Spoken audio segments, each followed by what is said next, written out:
Hi there, welcome back to Apatros Review. This episode, Coronaween 2, Part 3. And the film being reviewed is Click, the Calendar Killer. Directed by Jon Stewart and Ross Hagen, year 1990. Hi there, welcome back to Apatros Review. Your guide to the wild world of science fiction, action, horror cinema. Me, your host, Melissa Ipka. If you want a small name, just look at the channel name.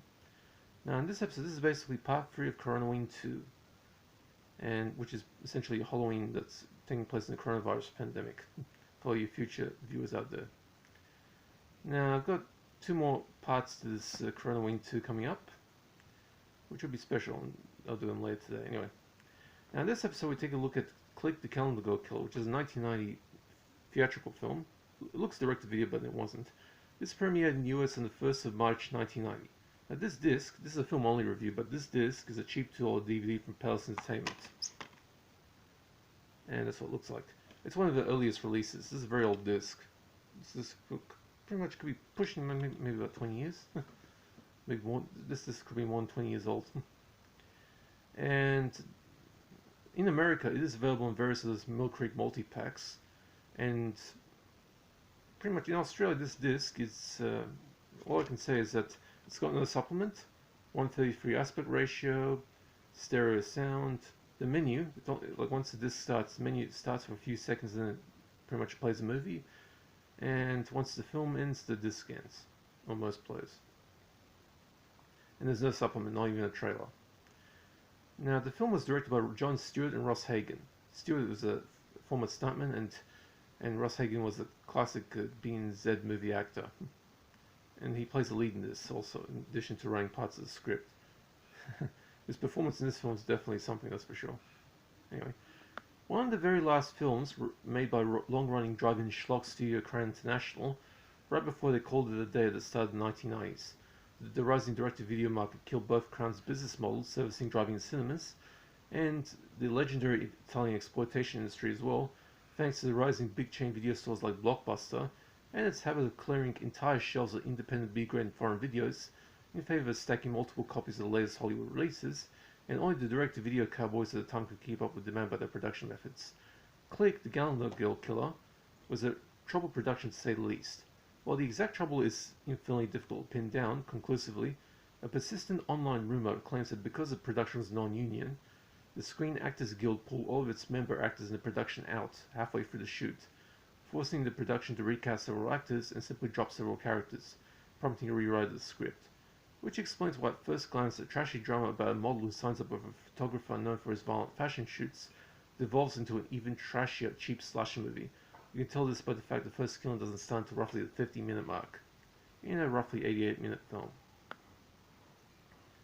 Jack Hackman, played by Ross Hagen, is a photographer who likes to shoot fashion spreads mixing concepts of violence and sex appeal.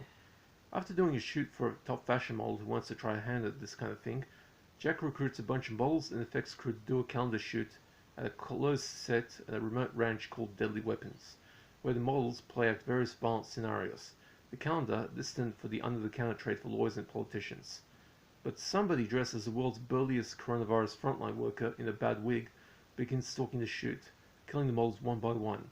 The effects crew are wiped out in a van explosion, and a useless private investigator is prowling around trying to uncover the secret why the ranch has a reputation for having models go to disappear. Turns out Jack Hackman is an even weirder character than he seems.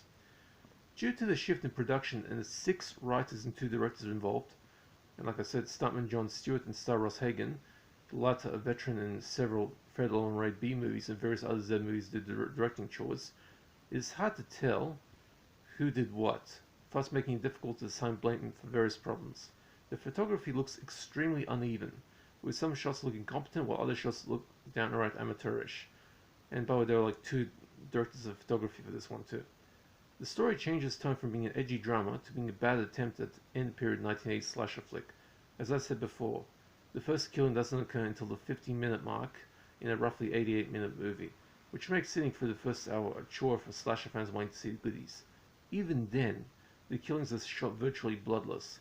Only the first killing has any blood in his brief, and the nudity, while present, only amount to about 4 boob shots and an ass during the last half hour, and 1 ass shot during the initial photography session. Although there are plenty of women in bikinis posing with proper weapons to satisfy weapons freaks like me. There is also a very badly handled motorcycle crash stunt that makes you laugh your head off. The sound mixing in ADR work is also surprisingly badly handled. Some dialogue is inexplicably hard to make out, and background sound effects sometimes sound much louder than they should. I reckon the sound editor was probably drunk or distracted by all the pretty girls running around. The story also has its fair share of scripting issues.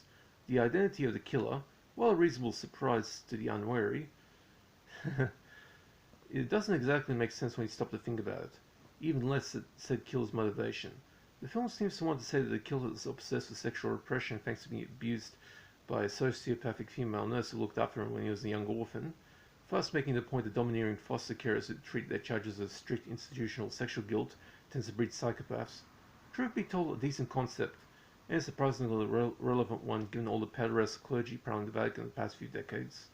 But the reality is that the writers just got lazy and randomly threw in the components together without refining it, thus making the execution look ham-fisted, not to mention rather misogynistic. The film's choice of hero is also bizarrely wrong-headed. The final girl's creeper of a boyfriend is an abusive thug who literally can't go 5 full minutes of screen time without getting into a fight with anybody who casts eyes on his girl, or even keep his own eyes and hands off the other women on the shoot. The private investigator, played by Hokie Howell, another veteran of B&Z movies, is also utterly zero as a character. All he does is snoop around silently, and only reveals his true intent in the last 10 minutes, abruptly getting shotgunned to death 3 minutes after that. While these faults will make this a candidate for the dreaded D-1 out of 10 rating, I have decided to upgrade it to a D, 2 out of 10, since I judge films of both technical and entertainment value, and while the first 50 minutes are slow, once the killings start, the film picks up and actually gains momentum right up to the barnstorming final 10 minutes, with Ross Hagen going around and shooting at models with a flare gun that seems to have that 1980s action movie infinite ammo cheat activated, and somehow 5 flares at an explosive yield of a kilogram of C4, all the while maniacally spouting some of the most hilariously perverted nursery rhymes I've ever heard. Examples include Ollie Ollie Oxenfree, dead as all you ever be, Jack and Jill went up the hill to fetch a hell of bullets, and my personal favourites, Jack be nimble, Jack be quick, or burn your balls off with my candlestick. I was laughing my head off those. Now going nudity, only the first killing has blood in it, and the nudity consists of about 4 pairs of boobs and a couple of asses. So that's it for Click the Calendar Girl Killer. Pretty much gets a D, 2 out of 10. It could have been a D minus, but since it's trashily entertainment in the last 10 minutes, it kind of makes up for that. So definitely 2 out of 10, D. So it's bad. And like I said, the Australian this is what the Australian DVD looks like. Cheap disc. Nowadays you can probably get, if you can find it, probably like $1 or so. And average quality, no extras, and just pop in the disc and it'll automatically play. Okay, that's it for this episode. Part 4 is coming up in a while, so keep an eye out for that. Hope you guys are staying safe. Enjoy your Coronaween, and that's it for this review. By the way, I don't do quests, but if you have any questions about DVDs, or if you want to know if I have any particular titles, just hit me up in the comment section. I'll answer. Take it easy, guys, and see ya.